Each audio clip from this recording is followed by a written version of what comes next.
Hey, what is up, everybody? Bit of a flashbang here, sorry. We are here with some more Genshin, pushing forward even more with the story. Honestly, I've been insanely surprised at how long the main story for this section has been.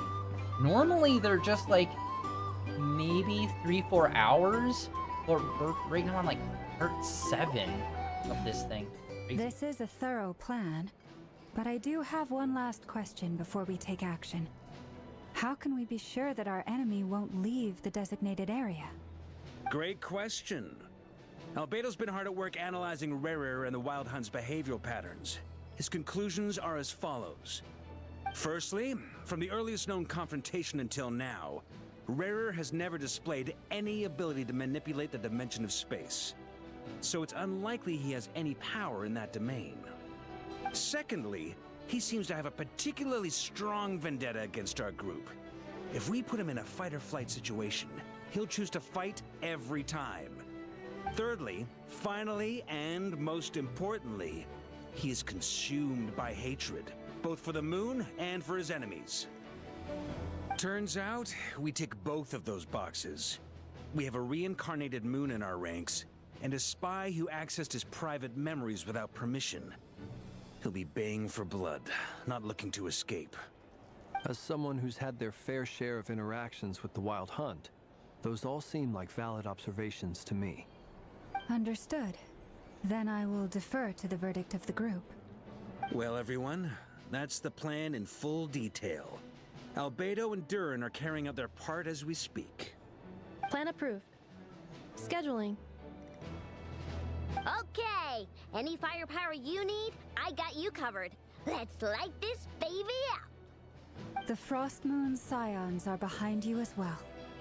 And the rest of you?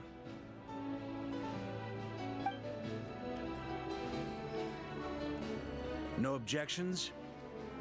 All right, then it's settled. This is the plan we're going with. Next up, an old tradition of mine. Anyone who wants to back out, now's your chance. Wait, we can still back out of this? Everyone says things they regret, right? I don't want anyone feeling trapped because their mouth said yes before their brain had time to think things through. A very people-first approach. I hear that's common practice in the Knights of Favonius. Heh. Who'd you hear it from?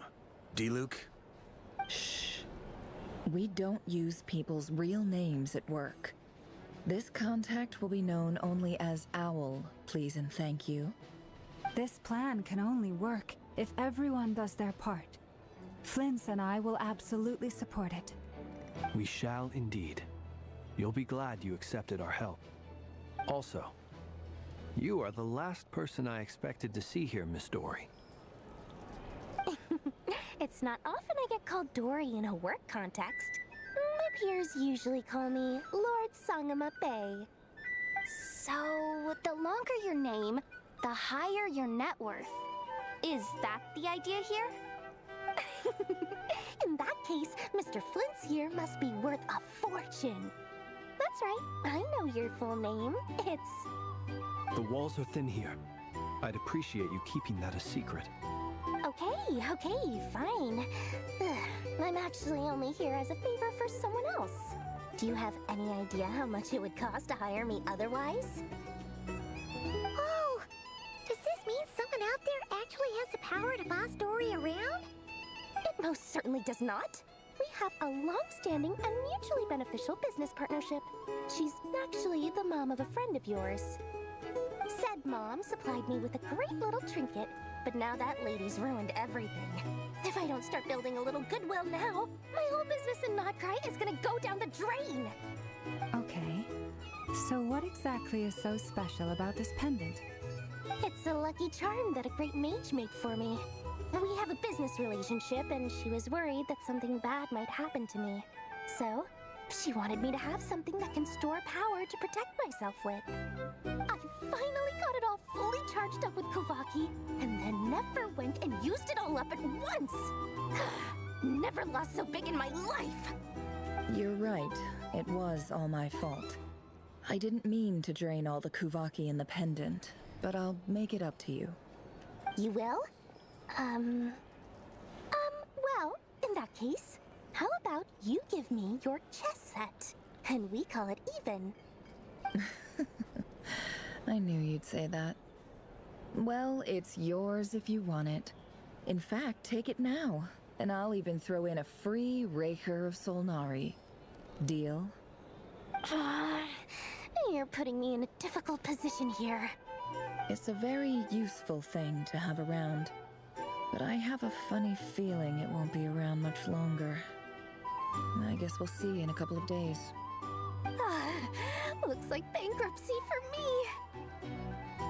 Hey, don't be so pessimistic. See this through and you never know.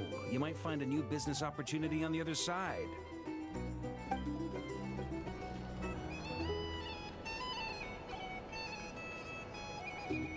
Alright, that whole end quarter was just kind of fluff.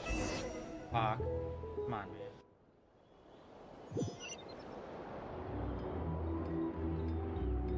Okay, let's do this. But hey, we also found out that, what's-her-face knows Dayluk. And his code name is the Owl. It's like, really? Mr. Lone Wolf himself. Dory!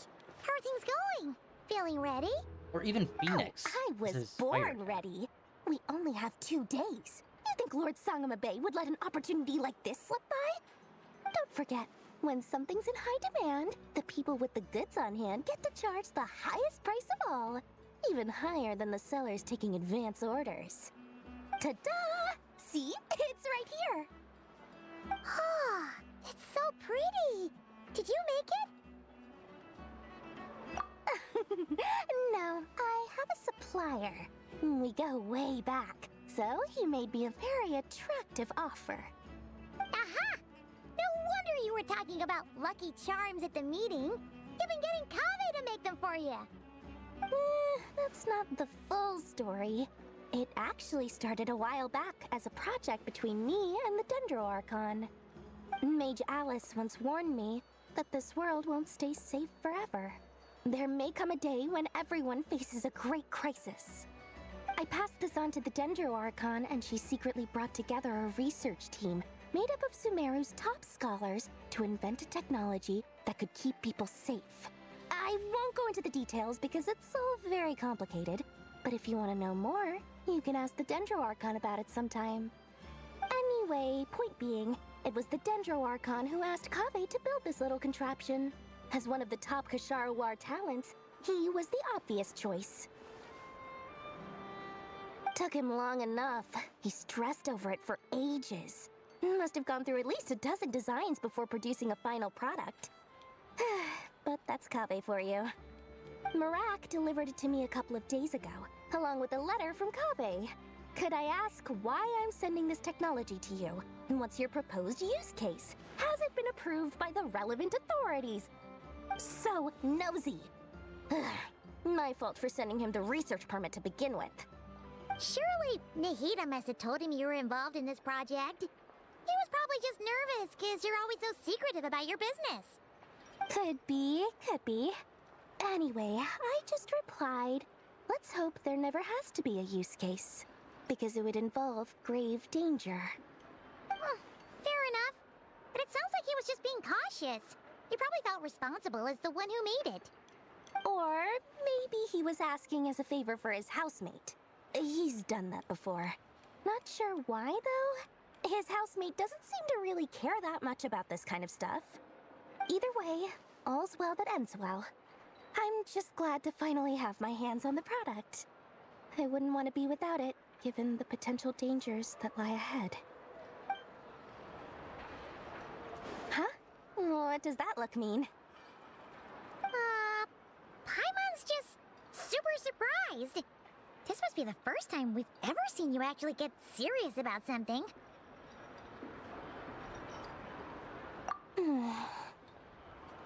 Well, a long time ago, I made a promise to myself.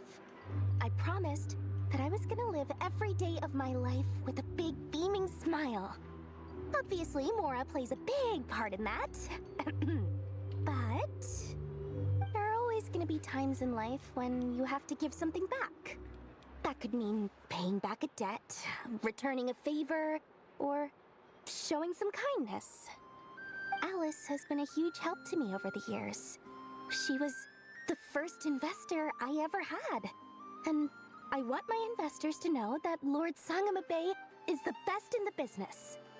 And more than that, no one knows what the future will bring. Whatever happens, I want to make sure the Dendro Archon and all of Sumeru is prepared to face whatever comes. Oh, that? I was just making sure Nefer and I are square. Don't be thinking it was some sort of benevolent act. I'm no saint, so don't treat me like something I'm not. My priority is doing the business that I want to do, so long as my conscience lets me, but it usually does. That's the Lord Sangamabe business model. Alright, if you say so.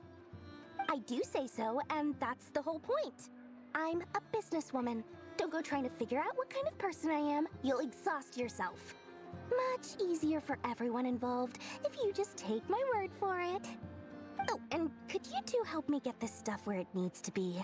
Thanks so much. You're my favorite assistants.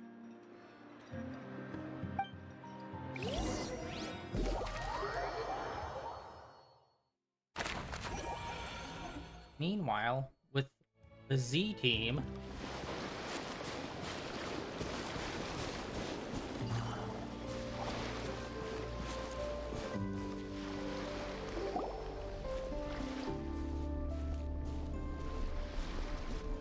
Traveler, Paimon, it's good to see you.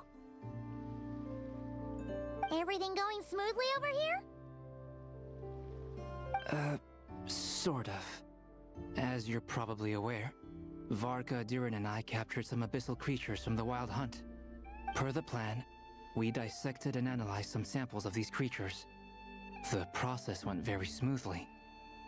The findings, however, come with some troubling implications. What? You can actually dissect the Wild Hunt? That depends on your definition of Wild Hunt and dissection. Harmless, lifeless. These words are accurate descriptions. The Wild Hunt is an interesting phenomenon.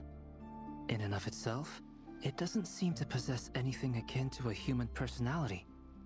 But taken as a collective, the medium through which the Wild Hunt is summoned does appear to have a soul.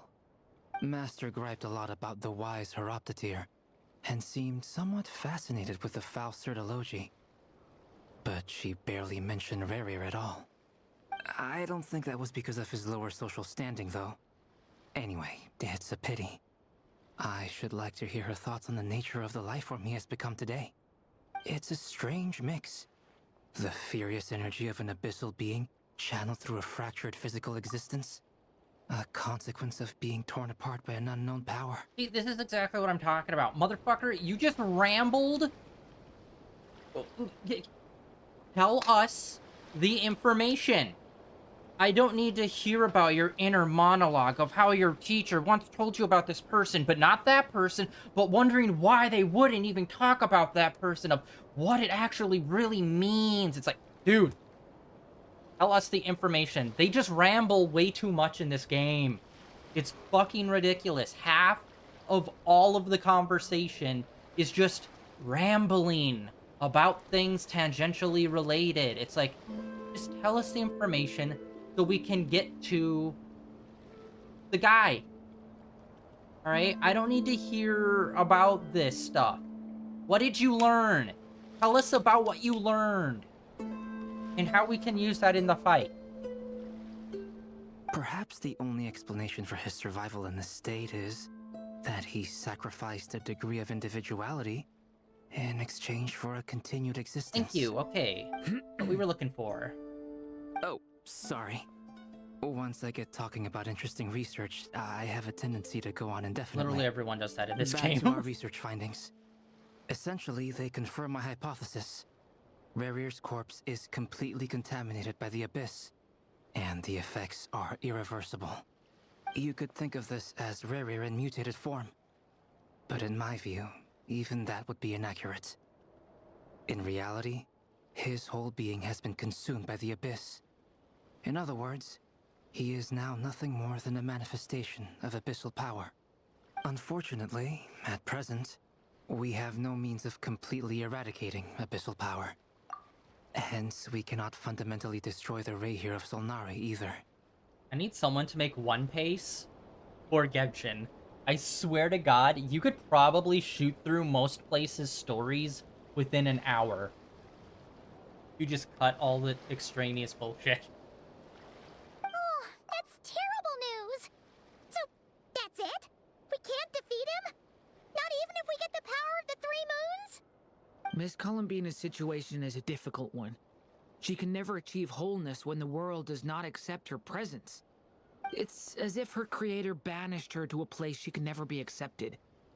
It means she spends most of her energy just on her own survival. Given the circumstances, it's only natural to despair. But we must see this plan through to the end. Time to kick off the backup plan. We even started the regular plan? Oh, Paimon almost forgot! This is for you. Dory asked us to bring it. Ah, how wonderful. Well, thank you for making the trip. Durin and I will be heading off shortly. I'm sorry I won't be there to protect you in person this time. Please be careful. All right then. Stay safe. Meanwhile... Oh, look at the little chibi figures down in the lower right-hand corner. There's a little loading bar with a bunch of chibi figures of the characters. That's actually really cool.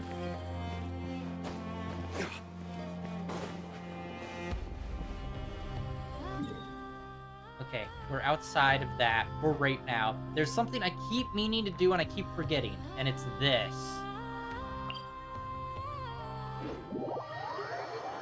I have no idea what this will do. Oh, I'm way up here. Alright. Yeah, I did not realize this was a thing. So, remember What's-His-Nuts who sacrificed himself? So now he's kind of like an immortal being that just sits on the throne? That's here. I did not fully realize where that was located.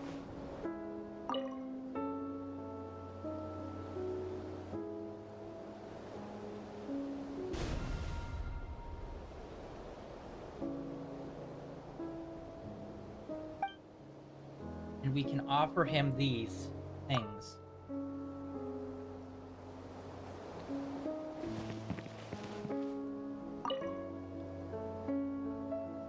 But I have no idea what, like, the ultimate outcome is for it.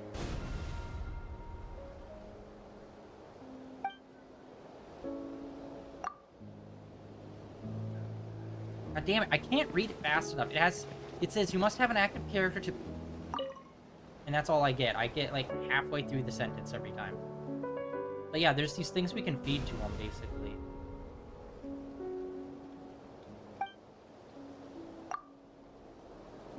With Pyro and something. So yeah, this is apparently a thing that we can level up and do. I have no idea what the ultimate output for it is. Alright, one more time. It's just, it pops up on screen so fucking fast at this point. This is one of those things where it's like, hit X to continue, I feel like it should be.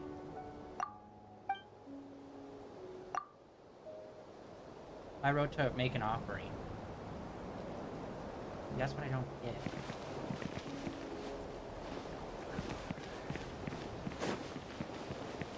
But yeah, that's a thing that we need to do.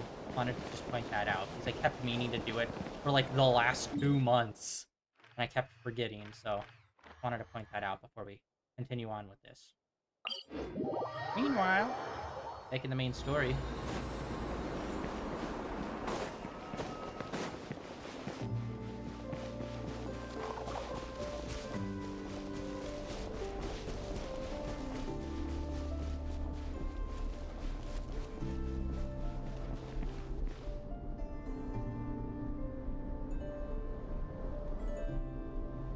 Miss Lauma, is everyone here? Yes. The fate of my flock is in your hands, Grandmaster Varka. Please keep them safe. My lady, what are you saying? Within the next 24 hours, we will face the biggest crisis the world has ever seen. This is not a burden that we deserve to bear. But I believe that we reap what we sow in this life. So I intend to act. I must do what I think is right. For me, that means fighting for the future of Nodcry. This gentleman is the Grand Master of the Knights of Favonius, Varka, Knight of Boreas. In my absence, please follow his lead. Hey, everyone. Guess I should introduce myself. Well, to start with, I know my way around a battlefield.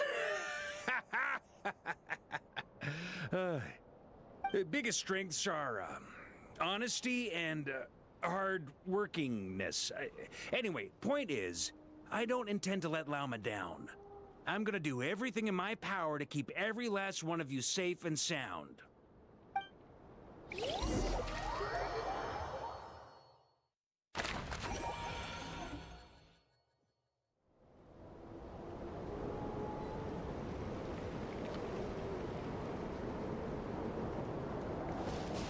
Oh, okay. Sorry.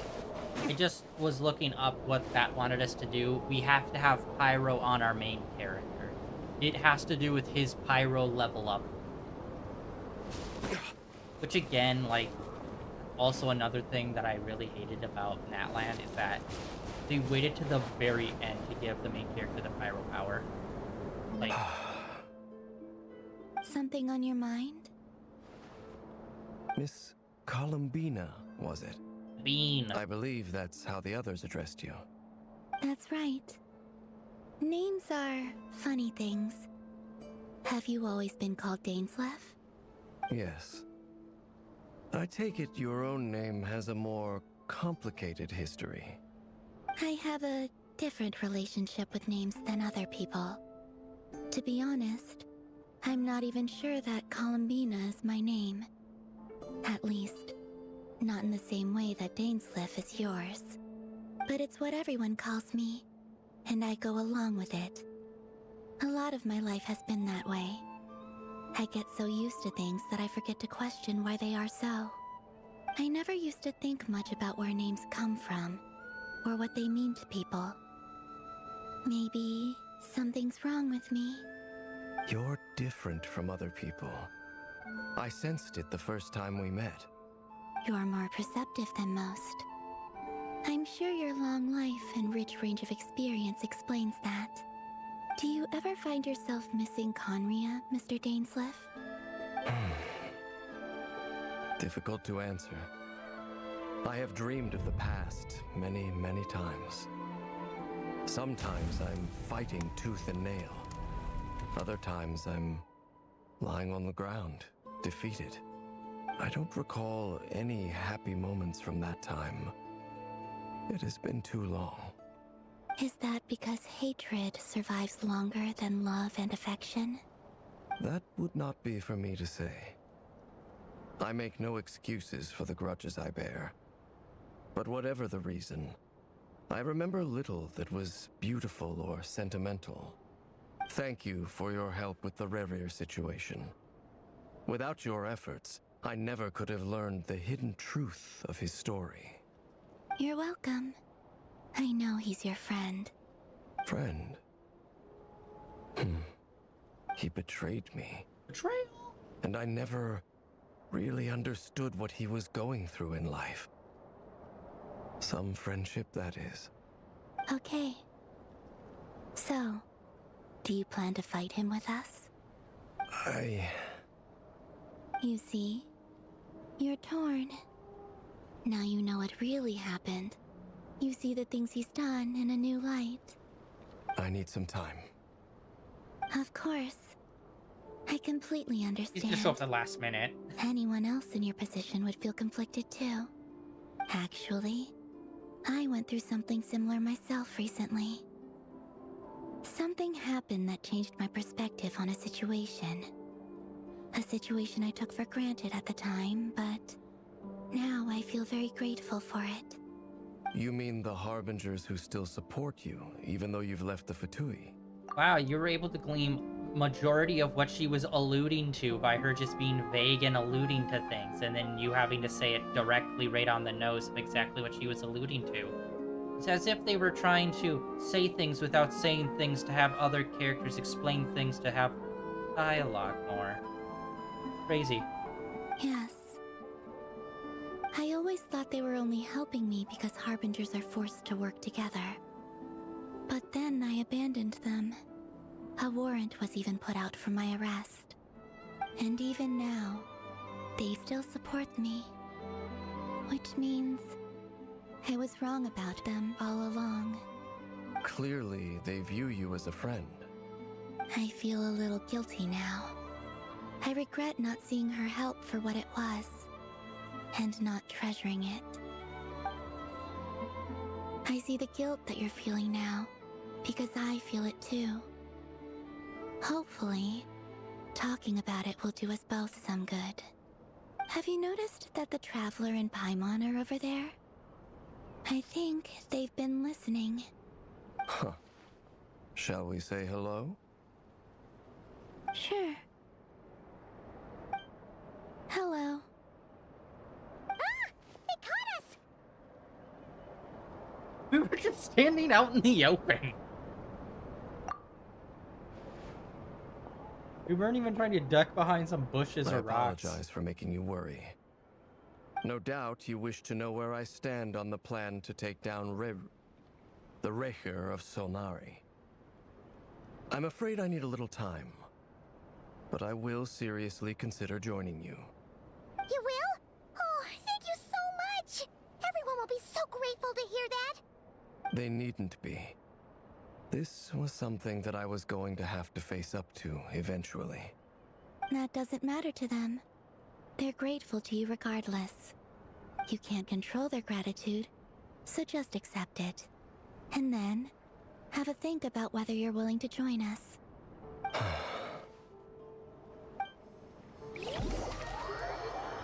Other split. It's nearly showtime! Let's go rendezvous with the others. You know the place. Okay, you keep saying it's nearly showtime for like 5 cutscenes ago. And what's his face said it was 2 days away, so it's like.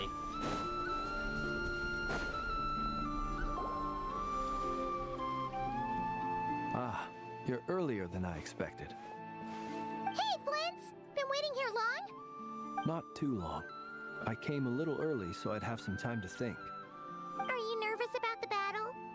Quite the opposite. I'm reminiscing on my past battles. When I was awakened by the Ratniki, I had not touched a weapon in many years. I felt like the battlefield was not where I belonged. But after waging war against the Wild Hunt for so long, I came to realize something. A life of absolute peace is simply not a possibility for me. My restless flame indicates that somewhere inside of me, there is a deep yearning to root out the evil in this world. Oh, that doesn't sound like such a bad thing. Well, in the past, when I was a Fae whose primary concern was hibernation, it was hardly ideal. But it certainly serves me well here in the present. And I am delighted to be able to join forces with you in this endeavor. Looks like I'm not the first to arrive. Ah, Miss Lauma. Did you sleep okay last night? I struggled to settle down at first, because of the nerves. But don't worry. I got enough sleep in the end. I'll be just fine. Please, I'm just doing my part. Never! Over here!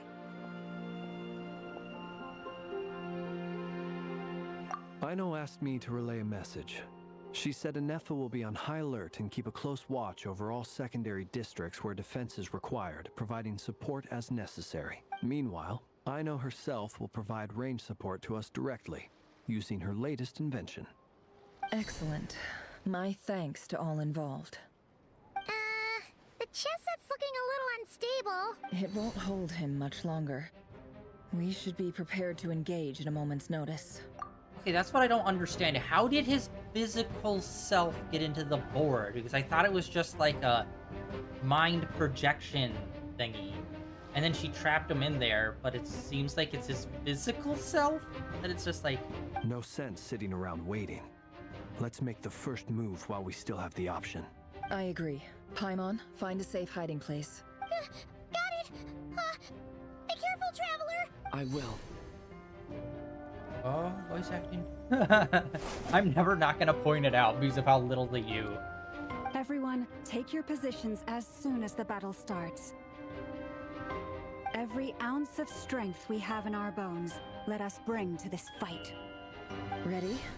Wasn't there like double the amount of people? Like, Let's go.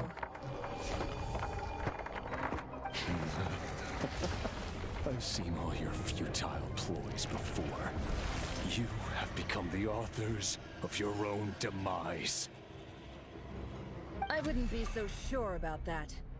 You are merely a moment of sport before I tear down the moon.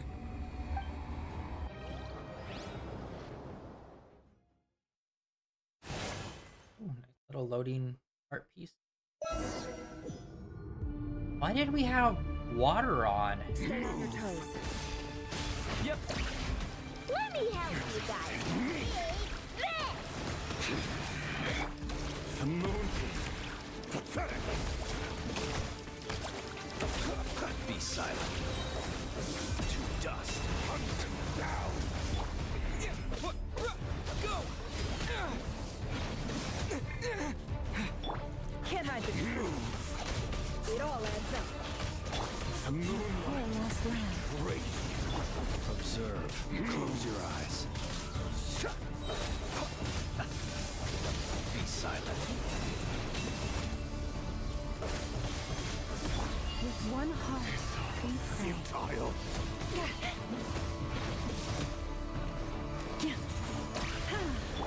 The moonlight betrays you.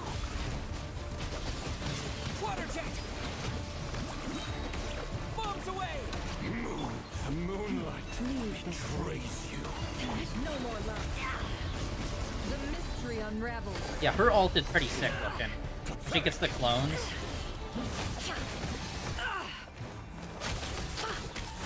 Yeah, we have like... It doesn't feel like we have comboing. Lightning doesn't seem to combo with this. Can't hide the truth. No more lies. You hunt them down. Observe. Damn it. Keep hitting knocked. Close your eyes. To dust. Yeah, even his ult doesn't feel like it does much. The moonlight. For the everlasting. Although she's ulting a lot. Forest, stay your hand. Seek within. It all adds up. Began with the moon, and so shall it end. The moon will protect you.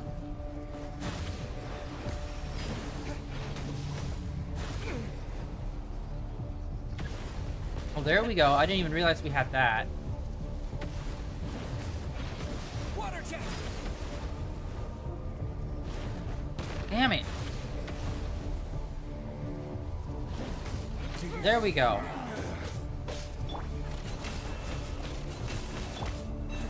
last round. When great will it be as you foretold?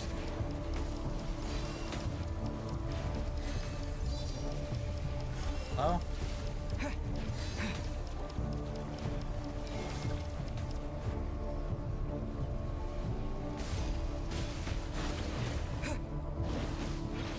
Water jet! Spirit is not welcome here. Yeah, we are not... Like, this has gotta be a thing. Observe. With one heart, we pray. Leave this place. The deception ends. Yeah, we're here. just popping ults left and right, and it's just doing Can't very hide the little. Move! Water jet!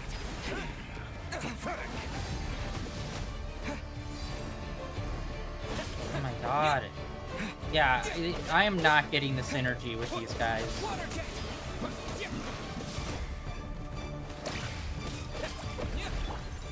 Our last round. Futile.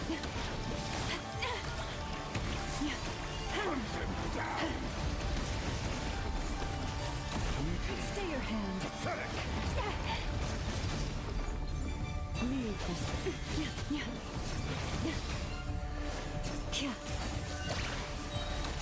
For the everlasting forest. Be silent. Close your eyes. Steady now. No more lies. Can't hide the truth.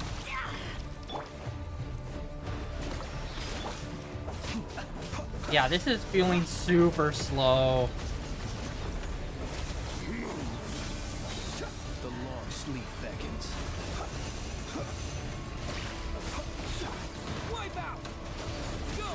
Yeah, again, we're using water for this region, despite the last area being fire.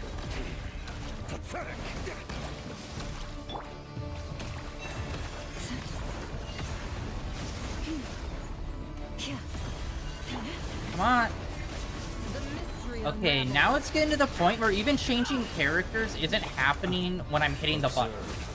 Like, I had to hit right, like, 4 times for it to switch from the previous character.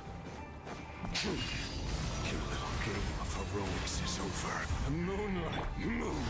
Who wants to go first? Oh, fuck off. Get out of my sight! No, we've been separated. My grasp. You okay? Never. Where are the others? Stuck outside the barrier. I guess he really doesn't like us. I told you before. Knowing too much is always a death Yeah, drama. Be careful what you wish for.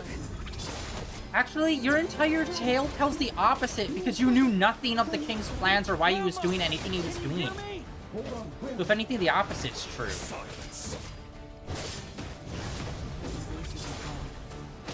But at least I know they're still there. I know what to focus. Stick to the plan. Remember my most important task. Keep stalling. If I can stall him for long enough, the moment will come. Seek within. Can't hide the truth.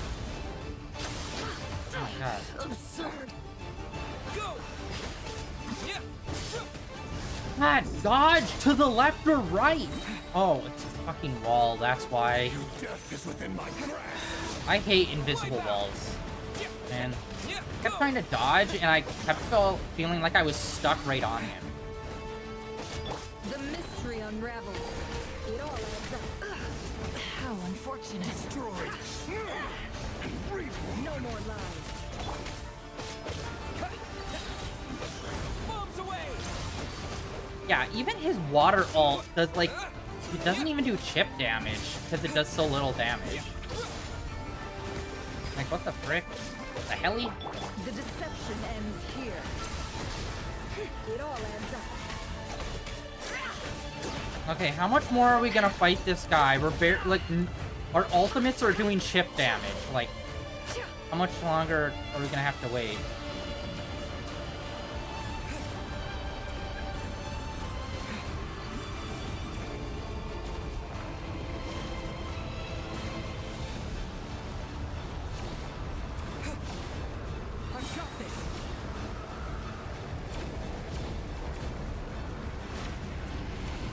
Hello?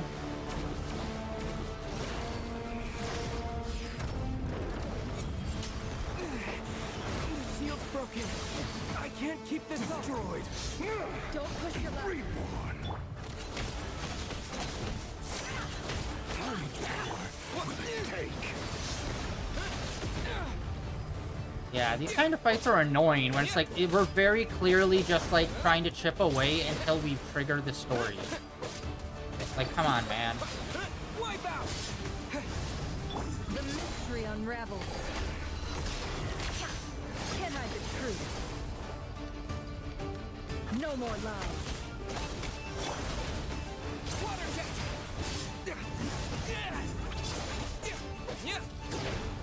Unless I am missing some way that we're supposed to combo with water and plant.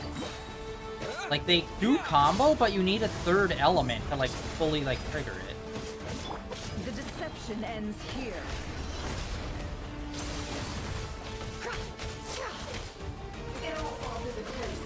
Oh, hello, charge. Wow, that does a lot.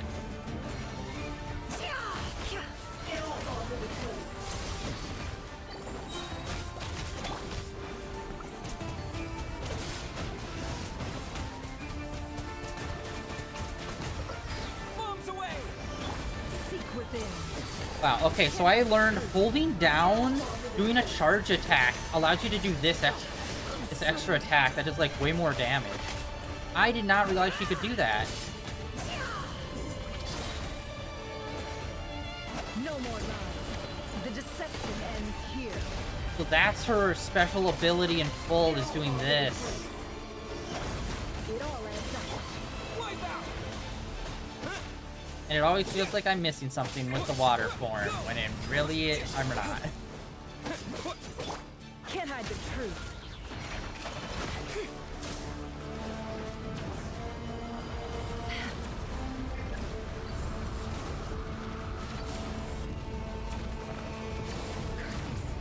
There's no other way.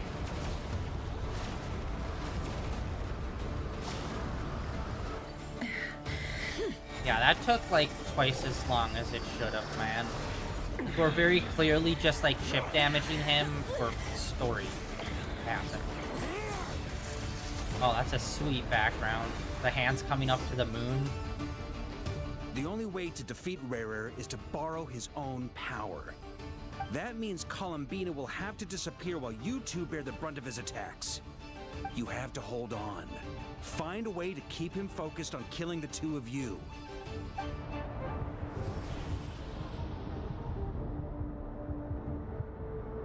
Nefer, your eyes are bleeding. Soon you will be powerless to resist. And then, I will reduce you to dust. But that dust will plague your memories. Come on, keep holding on. Any other tricks up your sleeve? Let's see them. As entertaining as they are, you've backed yourself into a corner. You don't fool me. I see your fear clear as day. I have to stoke his rage. Make him unleash everything. You fear what you could never defeat. You fear the thought of never being able to save your beloved. You cannot win the fight against fate, Rarer. Is that what you think? Well, now it's your turn to feel afraid!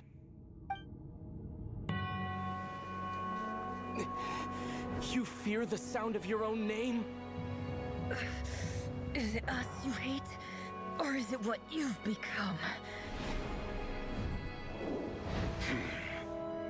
Let's see what becomes of you!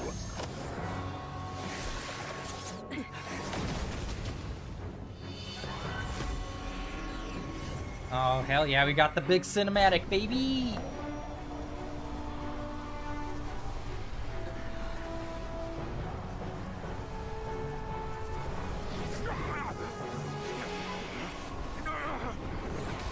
What's happening? That power. I've seen it before.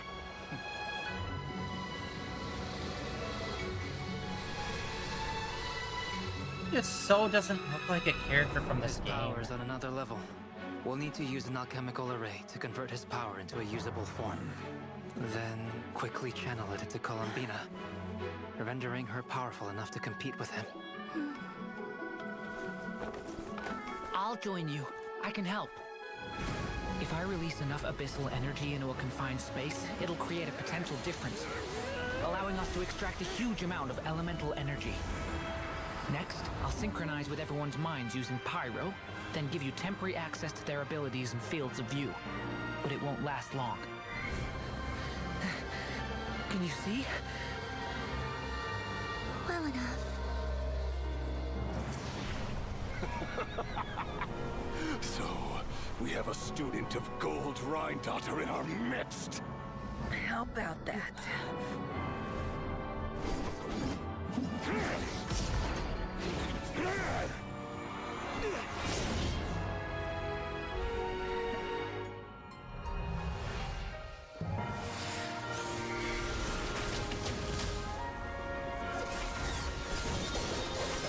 Awesome.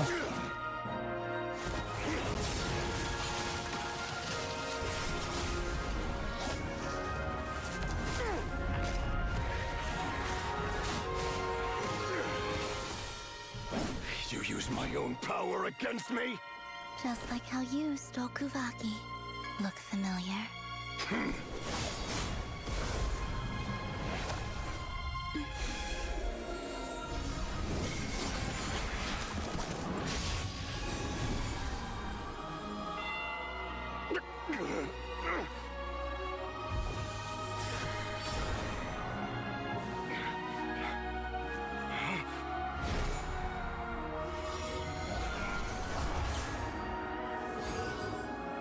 Don't you realize? You don't have the power to hold that gate open. I don't, but someone else does. Goodbye, Rerir.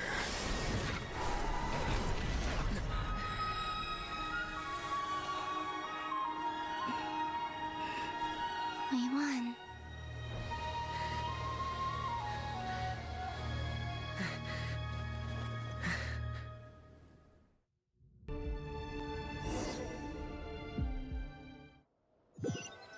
I wonder why Durin has so many, like, dragon elements on. I mean, we've met other dragon humanoids before. Nefer, how are your eyes? They're fine. Apart from the blindness, of course. It's not too late. Let me handle it.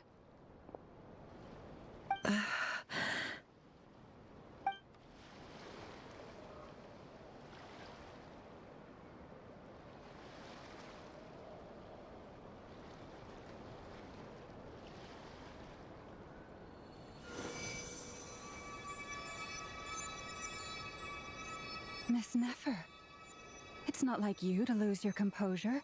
That was the most reckless thing I've ever seen you do. Reckless how? The situation was critical. Our lives were at stake. We had to do something. Even so. Okay. I guess you're right. Under the circumstances, it was a wise decision. You traded your eyes for an incredible victory. In business terms, I suppose that's a huge return on investment. I'd be hard-pressed to argue otherwise. Still, I don't like this outcome, and I don't want you to lose your sight for good. People suffer when they make sacrifices they shouldn't have to make, whether that means faith, strength, or in this case, your ability to even see. I had hoped you could win without sacrificing so much as a single hair on your head. Thank you. Really. All done. Don't try and open your eyes just yet. We'll see how you're doing in a couple of days. Until then, please follow your recovery plan to the letter. I'll send full details through Yehoda. For now, just get yourself home, relax, and rest. My dear friends, we have fought bravely and achieved a spectacular victory. A dark cloud has been lifted from the skies of Nodcry. All in this land will be grateful for what you have done. The moon will remember this day. Thank you both.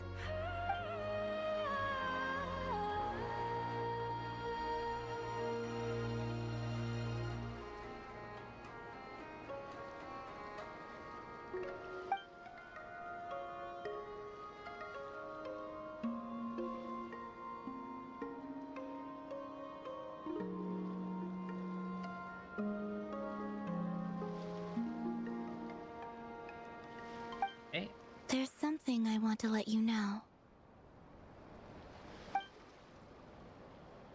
What is it?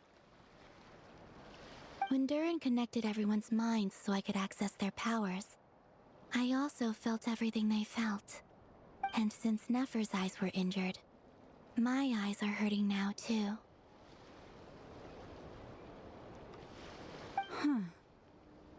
Hold on. Let me try. I only feel the pain. There's no actual damage. I just thought I should tell you. You're right. There's no damage. That's a relief. But I must say, I'm surprised to hear the Kutar share something like this with me. In the past, you never used to open up about yourself. Things are a little different now from how they were. I'm learning to share how I truly feel with my friends. Friends? You have no idea how glad I am to hear that.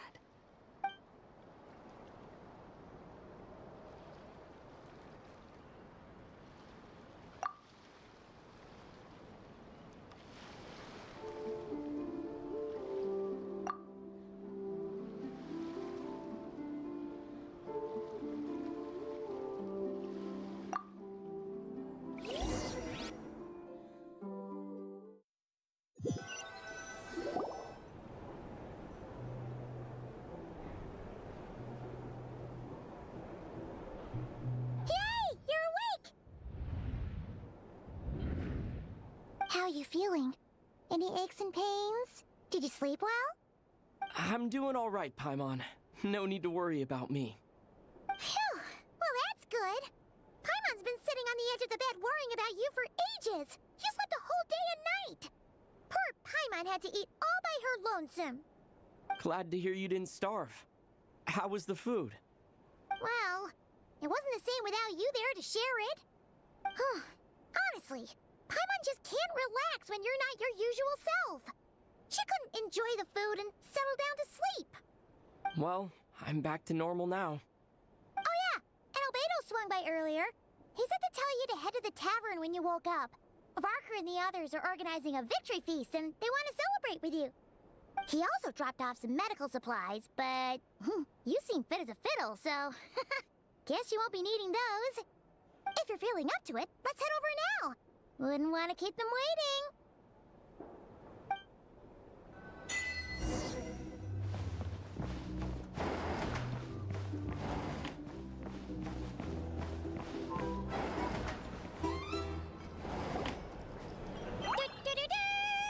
We're here! Oh, Traveler and Paimon! Perfect timing! We were literally just saying how there's no way we're holding this victory feast without you any longer, and we would have postponed it till tomorrow. You know, it kind of feels like half of the characters that were in the meeting didn't even really do anything in the actual fight. How are you feeling today? Much better. Thanks. They talked for Don't once. worry about me. Relieved to hear it. If that changes, just let me know. Happy to check you over at any time. Yep, we're here for you. Anything you need, just let us know. Oh wait, where's Nefer? How are her eyes doing? Nefer's right over there. I'm sure she'd love to catch up with you.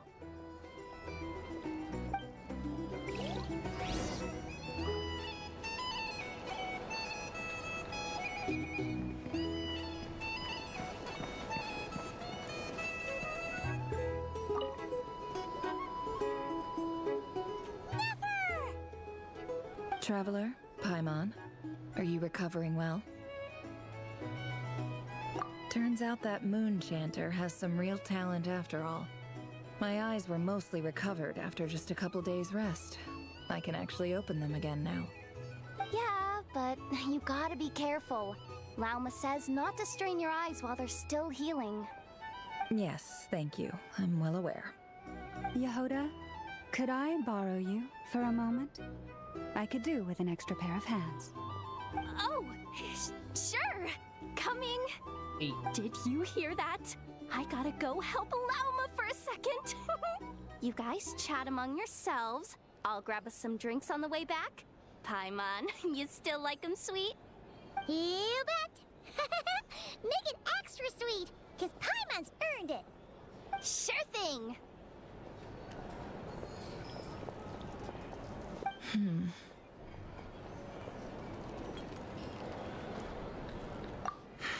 The Raker of Solnari. Kind of a snake, don't you think? No, definitely a snake. A poisonous one who spewed his venomous hatred everywhere. Anyone who seeks revenge out of hatred for other people has become a snake. That's something my dad used to say. Perhaps.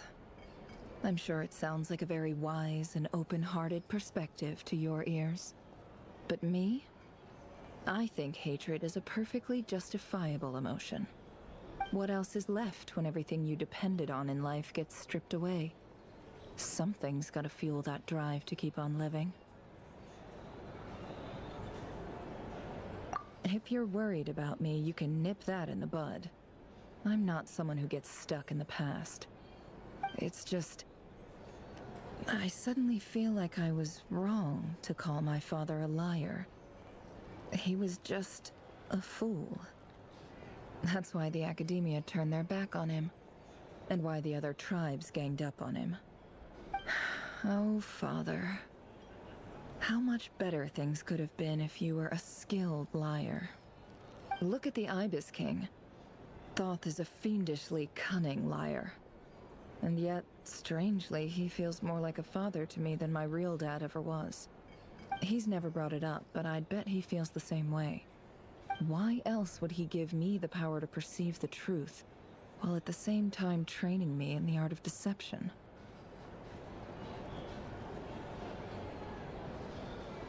Well, King Deshret banished him to Aru, which is essentially a prison, and posed 3 questions to him. He promised that he'd have his freedom if he could find the answers.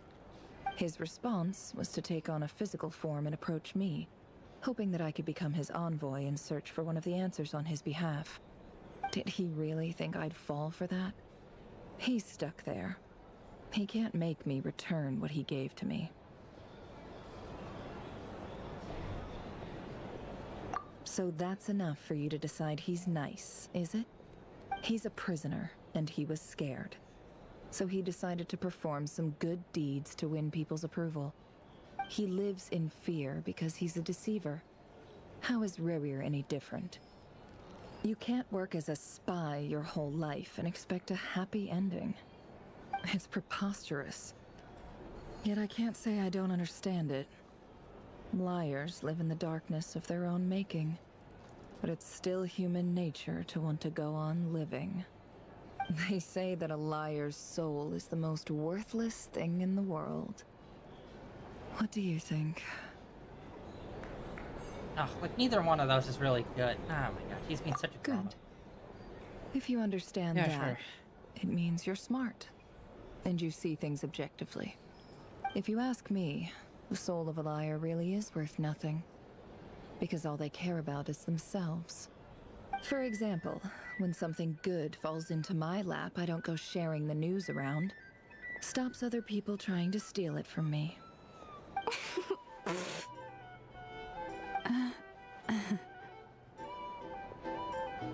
So be it. They have sharp ears. I can't keep anything from them. Wow, is that what it looks like? Well, you all know my past now, and I can't simply eliminate everyone who knows too much. So I guess I just have to put up with you, for the foreseeable future at least. When you find yourself in a situation you can't control, the safest play is to keep calm and start monitoring everyone involved like a hawk. In the intelligence world, you need to have a sense of perspective and play your hand accordingly.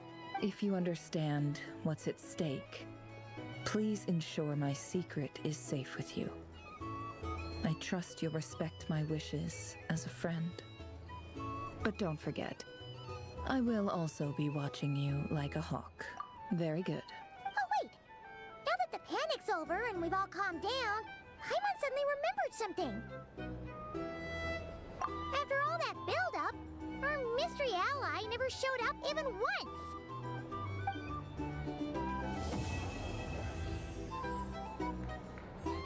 Plus, we got kind of majorly sidetracked doing all of this from what like our main purpose was for coming here.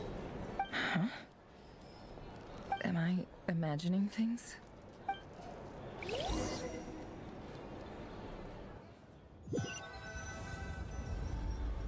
So, that close colleague who stayed behind with you?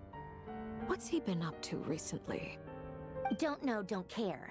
I get more normal human interaction from hanging out with Bosco too than him. Although, now you mention it, he hasn't bothered me in a while. I wonder if... It is kind of disappointing these two didn't, like, come in and intervene. I was hoping since we brought back Arlecchino that she would have done something. Although, to be fair, like I said, like, half the group didn't even really participate in the fight. If he's disappeared without a trace, it's the biggest gift he ever gave to the world. But I somehow doubt that's what's going on.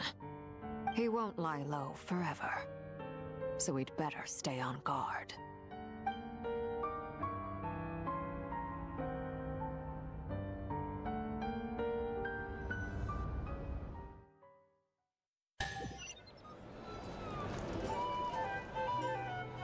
Still some more?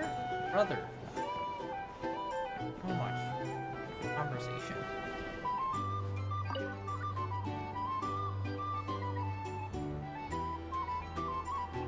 Ah, Lord Sangama Bay. How lovely to see you. I must thank you for the device you provided. It was an enormous help. Would I be right in thinking that it was developed by the Academia? Why come and ask me when you clearly know already? I mostly came to thank you. That's more like it. A little gratitude goes a long way with Lord Sangama Bay. Play your cards right, and you might even stand a chance of becoming my long-term supplier. The chance to work with such a kind and charitable investor as yourself would be a great honor for the Curatorium. Huh? Charitable? Who said anything about charity? First time hearing about it. Let's see. The first plot of land you purchased in Nodcry, your desert interests, and... Stop! What do you think you're doing? Exposing my investment history! It's nothing to hide from. They're all perfectly legitimate investments. And some of the land you purchased was with the intent of building a sanctuary? Yes, I heard about that too. How did you... You're a curious case, Lord Sangama Bay. You don't like people finding out about your good deeds, do you? But I'm afraid no matter how hard you try to keep things under wraps, where there's a will, there's a way. You did it for Sumeru, didn't you? It was empty land that was gonna go to waste otherwise. I figured if I built something there, it might at least get some use in an emergency. Disasters are capricious things. They strike without any warning. I've lost family to a disaster before, and I don't want to lose any friends or business partners if I can help it. My elder sister used to dream of finding a sanctuary. Somewhere with plenty of food, water, and medicine. Where everyone could live happy lives. It was something I looked into, but after discussing things with the Dendro Archon, I decided on a more effective strategy. The tech people handled the tech, and Moneybags provided the Mora. It just made the most sense. It's a pity that so few people know the truth about you. Everyone says that you view everything in terms of Mora, and all you care about is growing your own wealth. So, what's the problem with that? Everyone wants to be rich. It's human nature. So yes, I love Mora, and it's nothing to be ashamed of. But surely you have dreams of your own, beyond just making Mora. You don't get it, do you? My dream is to invest in other people's dreams. And, you know, make a nice little slice for myself along the way. Just thinking about it makes me happy. That sweet, sweet sound of Mora. Thank you. For the device? And the pendant. Oh, that. I was just returning a favor. Don't worry about it. Seems like we've both been away from home for a very long time. Yeah. So long that I barely remember what my family even looked like. That would be your mother, father, and sister? Yeah, though it's been years since my sister passed away. It's not like I want to forget them, obviously, but memory can be even more ruthless than the most calculating business person. Beyond a certain point, if something isn't helping you, it just gets rid of it. My sister can't help me now. Slowly but surely, her face is fading from my mind's eye. It's become a vague impression. Not everything will fade. When loved ones pass away, the beautiful memories are the ones that last the longest. Yeah, that's true. If you ask me, that's the one silver lining in all of it. Well, that, plus, I'm sure that life is much better now than it was back then. Oh, absolutely. I have tons of Mora, a big beautiful house, business is booming, and I'm as happy as can be. You've got a lot going for you too. Boss of the Curatorium of Secrets? I'm sure there's plenty of Mora to be made in that line of work. I appreciate the vote of confidence.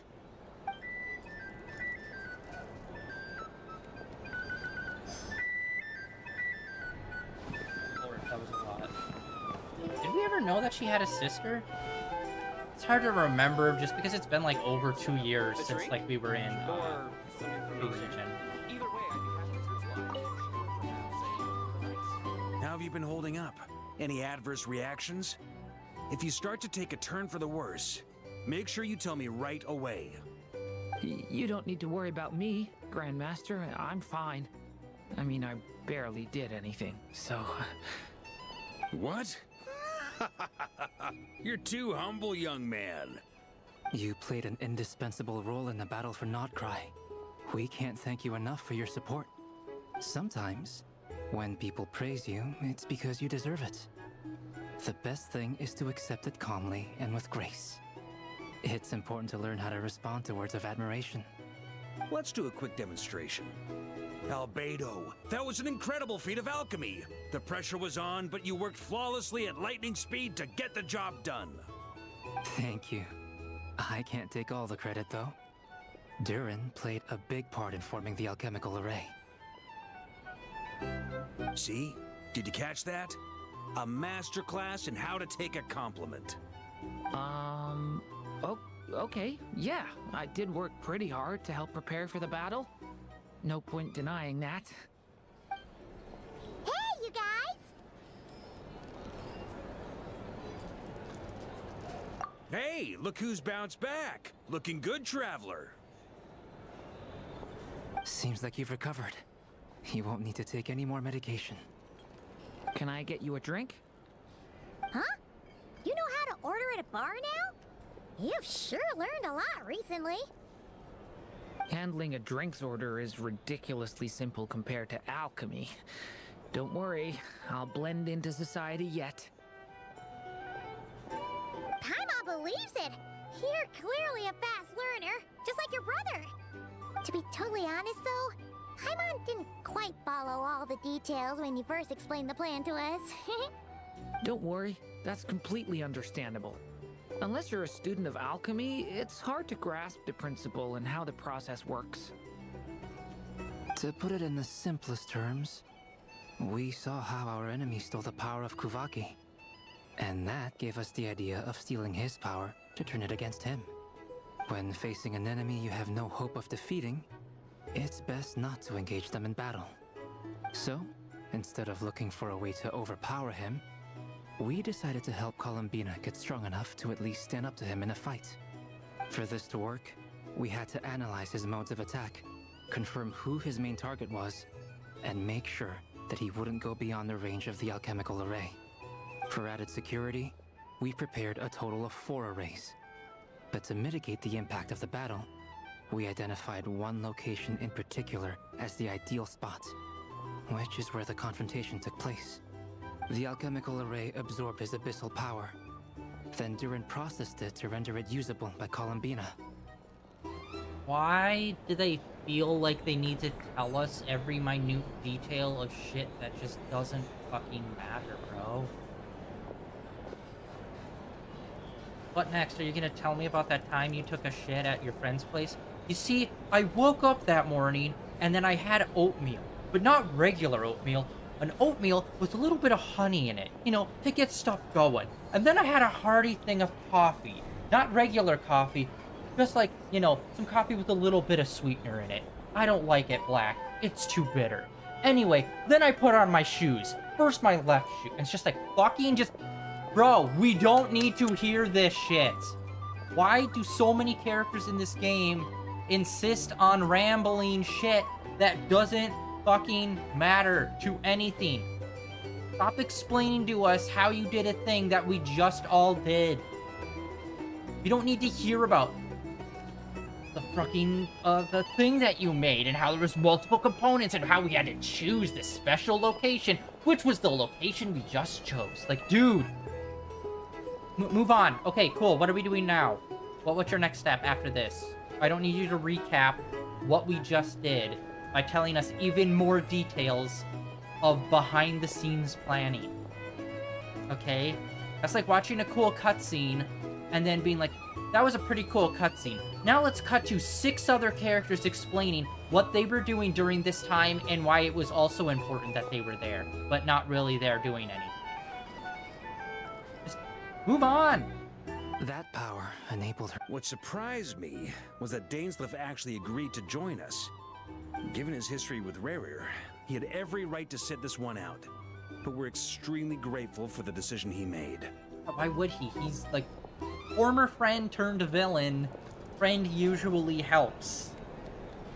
It must have been a painful choice to make. But I'm sure that making a decision was far better for him than staying in limbo. Absolutely. He was torn between 2 paths, but in the end, he made his choice and stuck to it resolutely. He doesn't strike me as the sort of person who'd stay trapped in limbo for long. Anyway, however you cut it, everyone gave a stellar performance. And now, it's time to kick back and celebrate. Cool. Hear Albedo tell an awesome story about things that he's done in the past that took 16 steps to do to explain something basic that he did. That's the only reason you're here. Yes. I've thought a lot about it. And I've realized that you, me, and Arlecchino should be friends. I think this is very important. So I felt I had to come and tell you. Well, this is a new one. I'm so moved. I can't even hold my teacup. If that's all, you can leave now. Do you not want to be friends with me? Or is it that you prefer being co-workers? What is this, Columbina? Are you deliberately testing my patience threshold? Right now, my politeness module is active. But if you say another word, I swear I'll shut it down. If your politeness module was active, wouldn't you say the word please at some point? Polonia, please see Lady Columbina to the door. Will you still invite me to your next tea party? What? Yes, I think you will. Bye-bye, dear Sandrone. Oh look, there's a thing on the roof.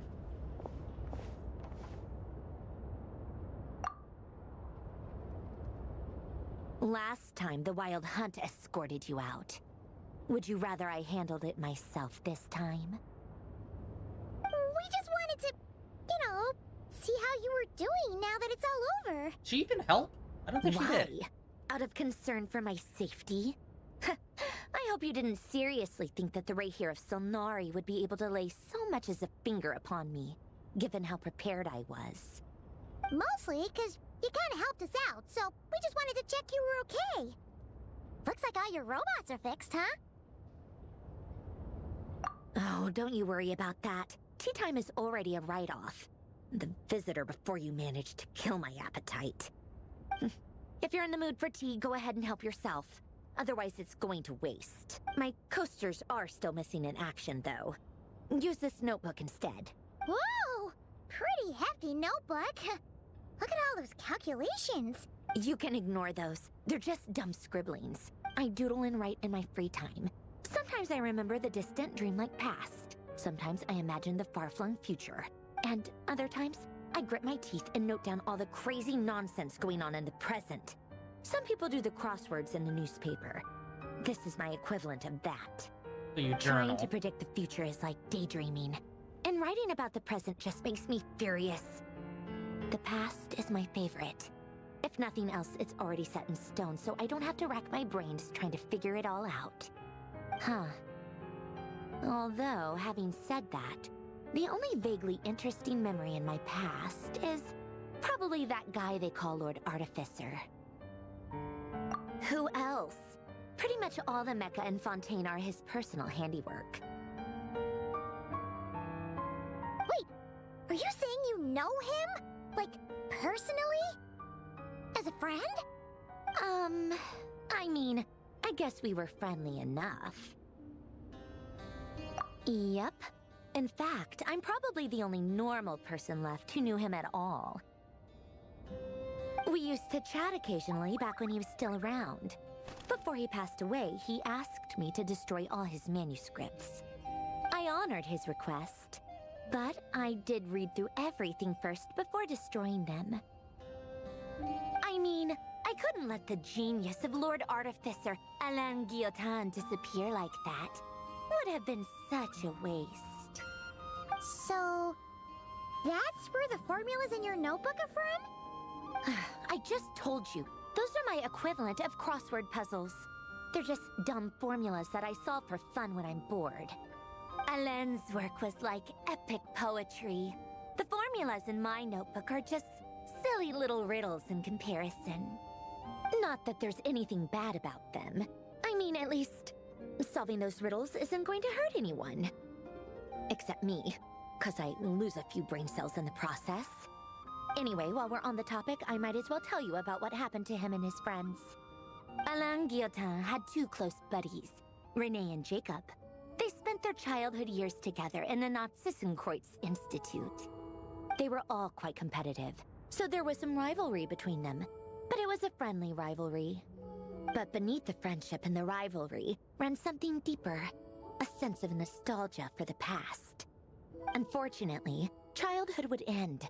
The prophecy would come true, the apocalypse would arrive, and the future would never be. A mad dream that would normally only capture the minds of lunatics began to take root in their hearts. A dream of saving the world. And if Renee and Alain had been people of lesser wits, that dream would probably have ended up as something for them to joke about in their older years. But alas, they were some of the sharpest minds around. They nurtured that dream with the full power of their intellect, and it grew into something that ate away at their souls. The first of them to fall under its spell was Renee. Against Alain's wishes, he persisted in experimenting on a mutual friend of theirs to try and save their life. Alain did not approve and parted ways with Renee. It's complicated. Alain wanted to believe that Renee only did what he did for the sake of their friendship. But when he told me about what happened, I could tell he still had some suspicions about Renee's motives. Perhaps the seed that would grow into a nightmare had already sprouted in Renee's mind. Even then, the next time they met, Renee's soul had been completely engulfed by the dream of salvation. His futile attempt to change the tide of fate only resulted in a wave that swallowed up the world, even before the apocalypse came. And although that wave died down eventually, I hear that it just recently came back with a vengeance. As I understand, Renee wanted to live out his dream of salvation once more. But I'm told that the attempted resurgence finally died out for good. At long last, Renee awoke from his deluded dream. Though of course by then it was far too late. What do you think of Renee? Do you admire his transcendent genius? His view that any price was worth paying to achieve the lofty goal of saving the world? Or do you despise him? Dismiss him as an evil madman who wrought havoc on the lives of everyone around him as he pursued his delusional dream? Same difference, really. Just a matter of perspective.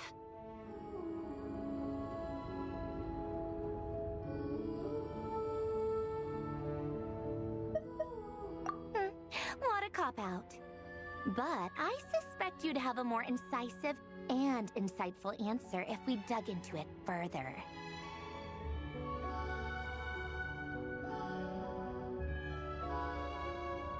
I don't like fanatics who give up their whole lives for their ideology. Nor do I like fools who let their delusions take control. Maybe I could understand if Renee had just been an ordinary person. But he had a sage-like intellect, and still managed to get himself lost in a labyrinth of his own desires. Anyway, that's enough about Renee. Now, moving on to Alain Guillotin, the Lord Artificer. He managed to put a stop to the first storm whipped up by Renee. But after that, Alain lost his friends and family. To his credit, I suppose, the loss of his family and friends was purely a tragic accident. It's not like Alain sacrificed them for his cause or anything. After that, the only thing supporting his work was the same dream that had dragged his closest friend down to the abyss. But although the desire to save Fontaine drove him to found the Fontaine Research Institute, Alain continued to reject any form of transcendental knowledge or power. He was suspicious and fearful of it, having seen the way it had affected his closest friend. I think that formulas and machines derived solely from human intellect were the only thing that gave him a sense of spiritual comfort. Yet Alain's intellect was simply too great. It barely left him space to breathe in his lifetime. Once he realized that the end of his life was approaching, he finally accepted the truth. The Nazissenkreuz Institute needed someone, and a human being, to see its story through to the end. He quit working on his formulas, trading them in for the fairy tales that had played such a formative role in his childhood, but which he barely touched in his adult life. He told me that the director of the Nazissenkreuz Institute used to read those fairy tales to the children as bedtime stories. Apparently, they worked wonders at sending kids off to sleep. I think that all he wanted at that time in his life was to be able to sleep deeply without being plagued by depression. By that point, nothing else really mattered. At the very end, he laid down to rest in the ruins of the former Nazissenkreuz Institute orphanage, while the Fontaine Research Institute he had founded continued tirelessly with its work. Many years after that, tensions over competing dreams would once again cause a rift, this time between members of the Fontaine Research Institute. But the actions of those fools had nothing at all to do with Alain. And that is the story of two people from the Nazissenkreuz Institute who both wanted to save the world. One went all in on his fantasy of salvation without ever looking back, and ended up calmly sinking to the bottom of the deepest sea. The other sought desperately to burn bright in his life, even though he wasn't sure where he was going. I do sometimes wonder, why is it that people like them have such grand hopes of saving the world? Even the grandest tree starts as a tiny seed. So perhaps, for each of them, their mission to save the world began with a very simple desire: to save themselves.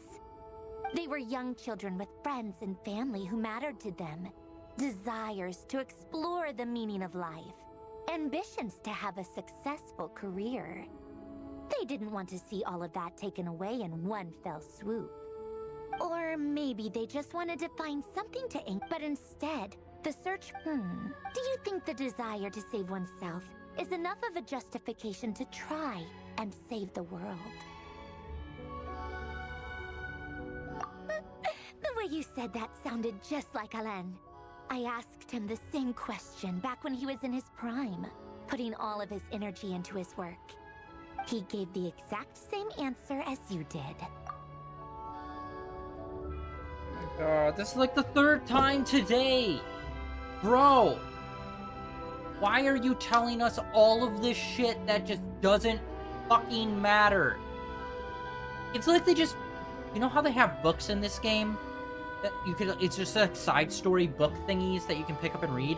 It feels like they've just gotten to the point where they're like, fuck it, write a bunch of those and we'll just randomly start reading them throughout the fucking main story for no reason, apparently.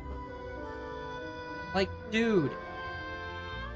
I know this is probably gonna possibly, I doubt it, tie back into what's about to happen in the main story. But Jesus fucking Christ, we don't need this to be told this way. Like, Why are they so bad at telling story? It's literally like sitting there watching someone read a book. Like, motherfucker, what does any of this have to do with what we need to do right now? What the fuck happened to us looking for our goddamn ship? That was the whole point we came here. And that thing has not come up at all.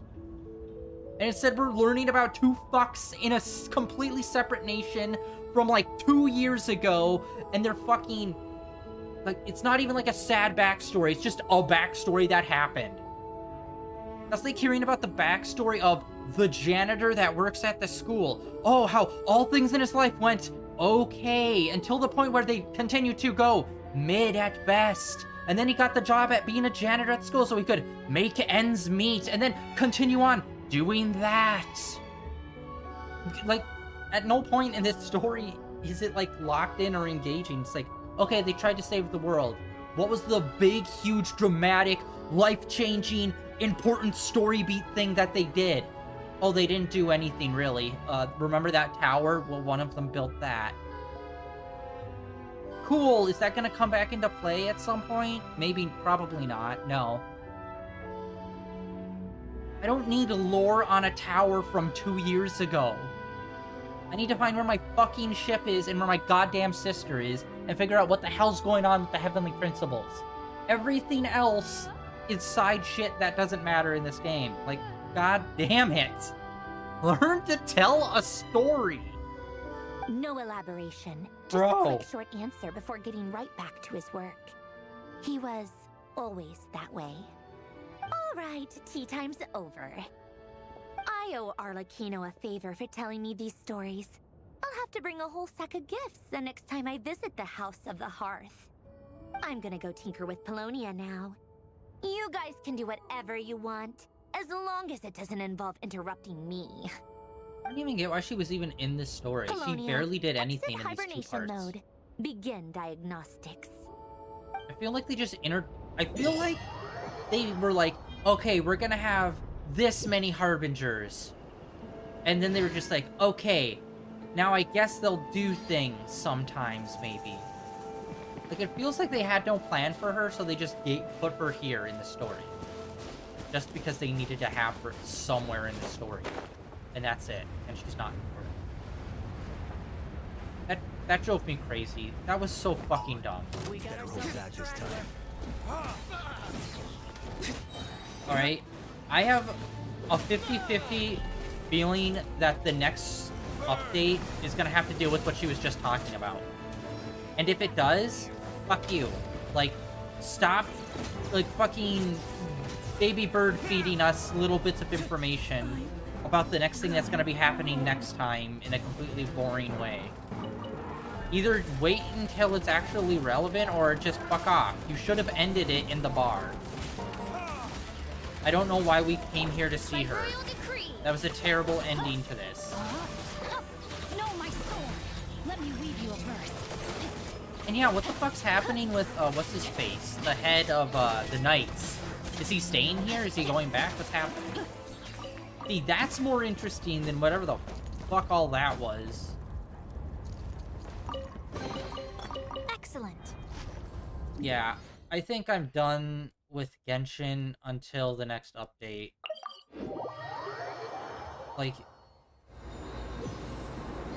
it's so mind-numbing that parts of this story they nail so hard, and then other parts they just drag out to be so fucking obnoxiously nothing. Let's have a 20-minute cutscene talking about 2 people that did a thing in a place that you once went to, like, 4 years ago. Wouldn't that be interesting, guys? Yes. No. Cool, let's do that then. Like, fuck off. Like, this game does cool story stuff and then finishes it out with just, like, an hour of just, like, nothingness. Of just, like, repetitive, like, why are you guys talking? Like, what's the 3 ones? You're getting to know the character, you're pushing the story forward, and then there's one more third one. There's like 3 rules that you need for dialogue.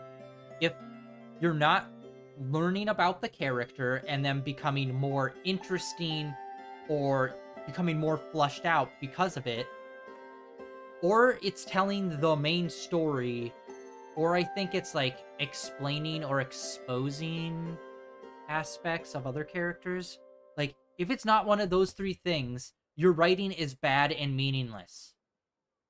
She just fucking rambled about 2 characters we never really met or cared about or knew anything about for like 20 minutes. That taught us nothing about her or our current story that we're doing now. That was completely meaningless. That's like if Arlecchino just broke out to tell you some fucking random ass story.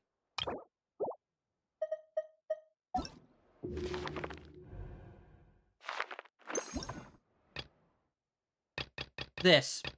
It's like if she just spent 20 minutes saying this. Randomly. Unprovoked. Like, we go to see her after the cool fight. It's like, have you ever heard about this volume 1? And it's just like, that's what it felt like. It felt like they were just reading a thing that would have just been like in a story or a side message. Like, why do you do this to us, game? Why do you hate your players so much that you have to waterboard them with useless information or just meaningless dialogue? Or characters just to say things? Because half the time, it's not even getting to know the character. And even sometimes when it's telling the person's backstory, it's so bland and mid. Where it's like, I swear to Christ, there's at least 3 other characters with the similar backstory in this game. Like, this game's really made me realize there's not that many backstories that you can give a character. Because they've already ran out of backstories, and they're just repeating shit.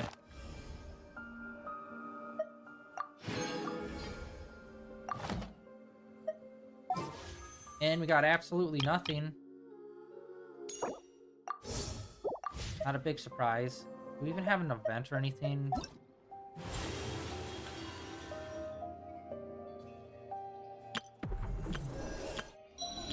Yeah, they need to throw, like, almost all of this out. This is the only event. Everything else is useless. Bro, what? Wow, we're going all the way back here for something for once. It has been a long time.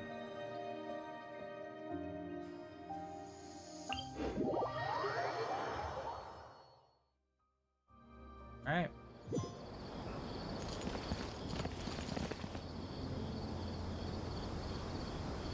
It was 6 days, right?